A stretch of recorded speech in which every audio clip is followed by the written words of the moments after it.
Então, gente, a gente está aqui no terceiro programa do Ciranda de Evas, o quarto da série Evas, e hoje a gente vai falar sobre um conto desse livro fabuloso, Mulheres que Correm com os Lobos, que a gente já até mencionou ele, né, em outros encontros. E o conto que a gente escolheu hoje é o Barba Azul.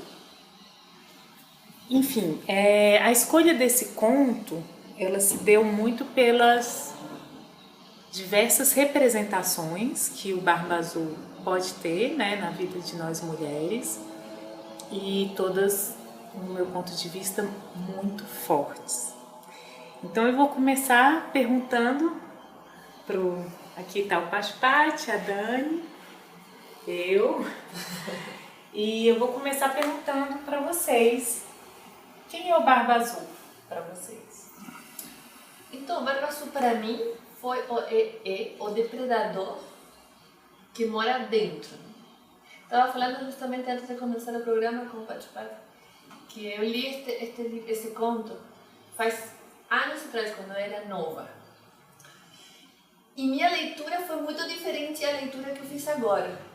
Então significou uma coisa muito diferente. Significou o predador que estava fora, o externo. E nossa, tudo isto está dentro. Tem uma parte da inocência da mulher, mesmo sendo velha. Nossa, me tocou muito. E que antigamente, quando eu era nova, nem vi essa parte. Não me tocou. Então, foi uma experiência, para mim, fantástica, porque vi quanto eu tinha de percepção e como sua diferente, percepção mudou. Incrível você estar falando isso, porque eu tive a mesma sensação, só que a diferença é que eu li esse conto não faz muito tempo assim, a primeira vez. Eu tinha, enfim, uns 3 anos atrás, eu li esse conto pela primeira vez e falei, nossa, que medo, Barba Azul! Era como um monstro, sabe? Do Lago Negro, sei lá, que vive fora e que a qualquer momento poderia aparecer para ser um monstro, um predador. Sim. Na minha vida.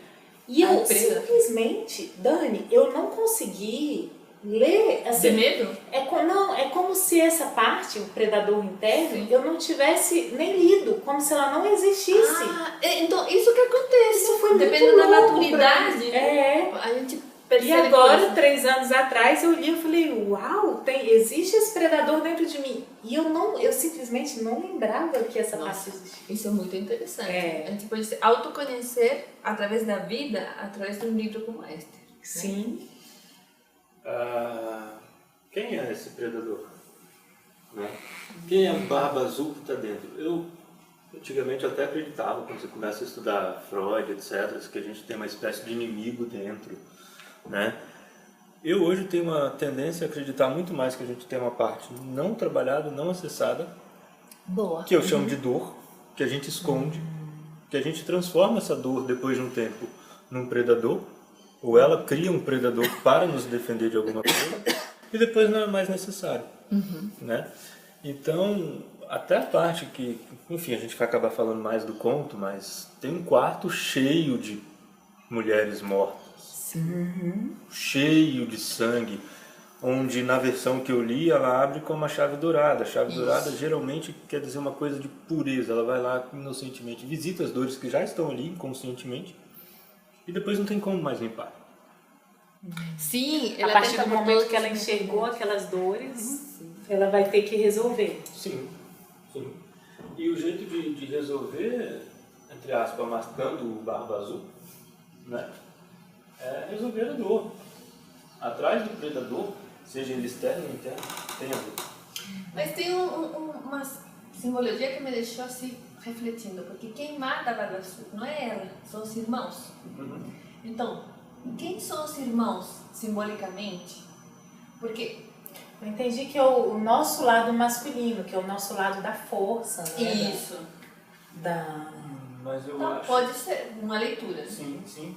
Mas eu acho que esse lado masculino ele tem uma conexão espiritual muito grande, porque ela, para chamar os irmãos, ela fingiu que ia rezar, subiu. Sim. Que né? ia se despedir de Deus, ou ia pedir a Deus. Que, Isso, né? e fez lá uma súplica que eles ouviram longe. Sim. Os irmãos não estavam ali na versão política, estavam longe. Sim, Estavam a cavalo correndo. e as irmãs que falavam, estão chegando, estão mais perto. No que eu li não tinha nem irmãs. Assim. Não tinha? Não tinha irmãs, eu peguei uma versão do Green mesmo. Assim. Eram leves diferenças, mas ela subia, fazia a suposta reza e vinham os irmãos de longe socorrer. E quem são os irmãos na sua visão? Eu acho que tem a ver com o lado masculino, mas muito mais espiritualizado. Né? É uma parte, vamos dizer, da psique que precisa transcender, de certa forma, a matéria e conectar com alguma forma de espiritual para a ajuda vir.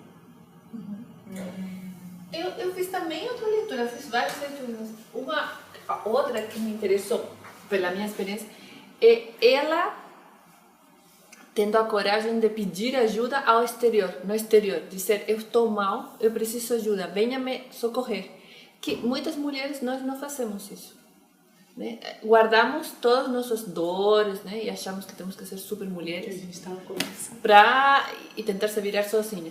Mas às vezes é bom pedir ajuda ao exterior, né? Então também fiz essa leitura. É legal de falar, de reconhecer, eu preciso de ajuda. Sim. Eu preciso ser vista, né? Isso.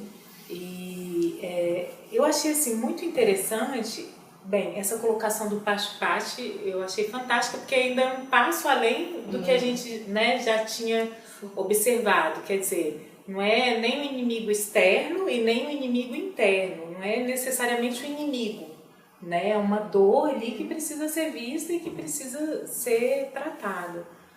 E agora em relação quando a gente fala, né, do ponto de vista externo de um homem que de alguma forma ele vai representar um predador para a mulher.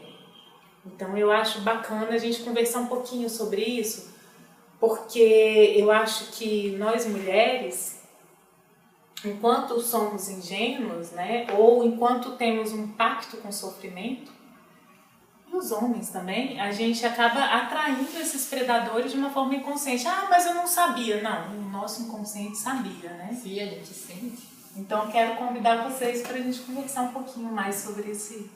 Eu considero que algumas, ou quase todas as situações são psicicamente armadas para a gente resolver.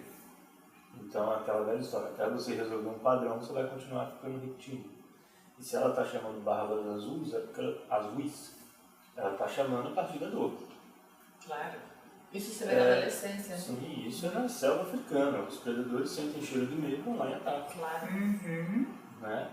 E ele precisa resolver a dor dele. Porque o predador... Ele também tem uma dor, tanto é que ele é um mágico fracassado. Ou seja, Sim. existe uma dor ali, né, que faz com que ele seja o predador. Quando eu estava lendo, né, me passou na cabeça assim, falei, nossa, todo mundo está vendo a dor do decapitado aqui, mas ninguém está perguntando a dor do carrasco. Ele continuava sozinho, ele tinha que matar todas as mulheres.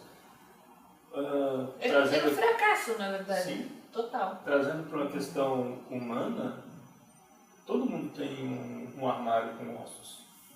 Né? Os homens talvez escondam aquilo a 1000 chaves. Né? A gente faz isso. E se uma mulher tocar ali, dependendo de como toca, acaba. Ela é morta, simbolicamente. E às vezes, não só simbolicamente, né? Mas se tocar no ponto de dor sem devida autorização de um homem, provavelmente ele vai se afastar.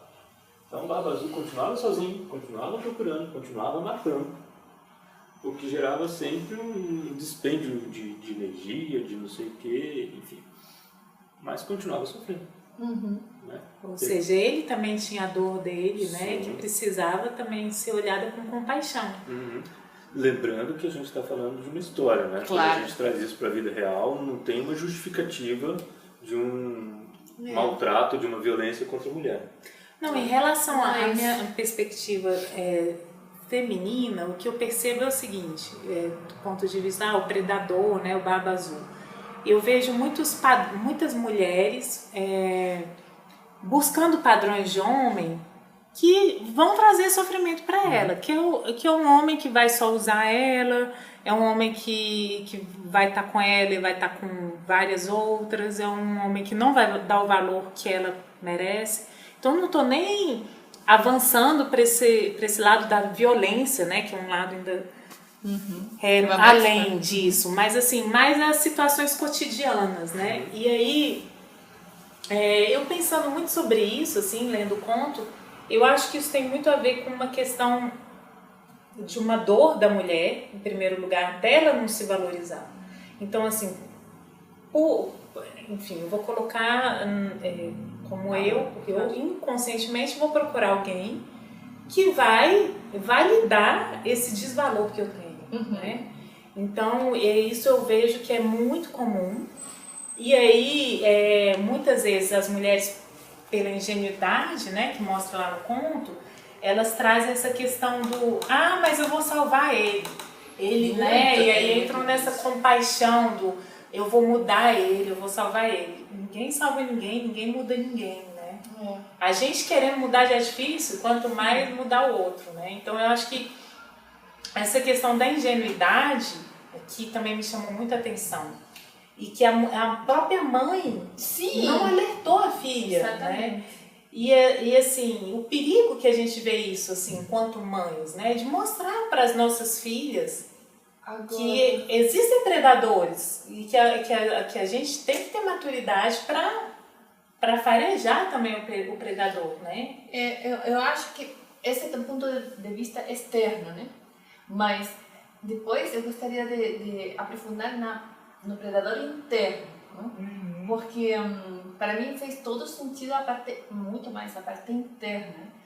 Essa eterna coisa de que se você não vê, ou não enxerga bem, ou não acolhe o que te faz mal, te faz pior.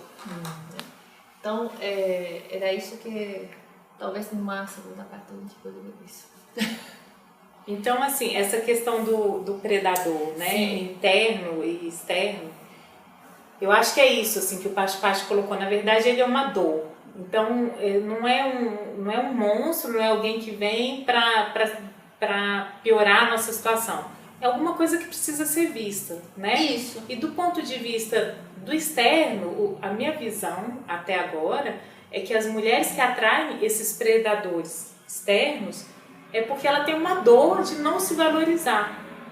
E aí ela precisa, então, nós mulheres precisamos olhar para isso e nos valorizar para não continuar no círculo vicioso, né? Porque é um círculo vicioso que não acaba nunca. Só acaba quando tem excessiva dor ou uma crise ou, como você mencionou já, um caso extremo, né? A morte, né? Aí a violência intrafamiliar e toda essa coisa, né? Que já poderíamos fazer esses desdobramentos. Infelizmente, eu considero que os casos que se resolvem felizes para sempre, como é o conto de fadas, são muito mais exceções do que regras. Né? Às vezes não precisa chegar às violências de fato, mas a pessoa vai repetindo aquilo até ela morrer e não resolve. Porque às vezes não faz tão mal assim, sabe? Quando a gente acha, não, a vida é assim mesmo, os homens são assim, as mulheres são assim, e continua repetindo. Aí eu falo que é o pacto com o sofrimento. Algumas pessoas gostam de sofrer. Gente, tem música sertaneja lá, o povo ama ficar cantando aquelas músicas sertanejas, sofrendo. Vai fazer o quê? A pessoa gosta, né? Mas sobre o predador interno, Dani, sim, vai ser? A gente vamos falar disso na segunda parte, então, do predador interno. Porque daí vai ser muita luz, né? A gente já falou da parte externa. Vão pensando aí como tocar isso no interior de cada um. Já voltamos.